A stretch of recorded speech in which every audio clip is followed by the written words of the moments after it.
Brendan McCullum இப்போ வந்து இங்கிலாந்துடைய 3 format coach announce பண்ணியிருக்காங்க. இதுக்கு முன்னாடி இவர் வந்து இங்கிலாந்துடைய டெஸ்ட் டீமை மட்டும்தான் கோச் பண்ணிட்டு இருந்தார். இதுக்கப்புறமா அவர் வந்து ஓடிஐ, T20 டெஸ்ட் அப்படின்ட்டு 3 ஃபார்மேட்டுமே கோச் பண்ண போகிறாரு. கில் வந்து ஒரு இன்டர்வியூவில் அவருடைய டெஸ்ட் ஃபார்மேட் பர்ஃபார்மன்ஸை பற்றி பேசியிருக்காரு. இது வரைக்கும் நான் நிறைய டெஸ்ட் மேட்சஸ் விளையாடிருக்கேன்.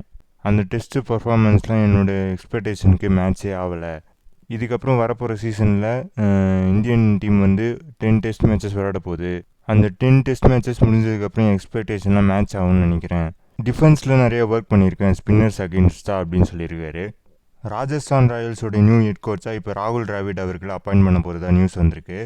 அது மட்டும் இல்லாமல் பேட்டிங் கோச்சாக இப்போ வந்து விக்ரம் ரத்தோர் அவரை தான் அப்பாயின்ட் பண்ண போகிறதா நியூஸ் வந்திருக்கு. இவர் தான் ராகுல் டிராவிடோட கூட இந்தியன் டீமில் இருந்தார். இப்போது ராஜஸ்தான் ராயல்ஸையும் இவர் அப்பாயின்ட் பண்ண போகிறதா நியூஸ் வந்திருக்கு.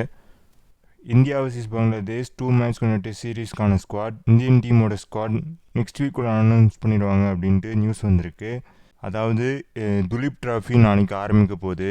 அந்த துலீப் டிராஃபியோட ஃபஸ்ட்டு ரவுண்டு முடிஞ்ச உடனே நெக்ஸ்ட் வீக் மீட்டிங்லாம் போட்டு ஸ்குவாடு வந்து அனௌன்ஸ் பண்ணிடுவாங்க. இதேமாரி நிறைய அப்டேட்டுக்கு நம்ம இன்ஃபோபேட்டை சேனலை லைக் பண்ணுங்கள், ஷேர் பண்ணுங்கள், சப்ஸ்கிரைப் பண்ணுங்கள், பக்கத்தில் இருக்கிற பெல் ஐக்கானும் கிளிக் பண்ணுங்கள்.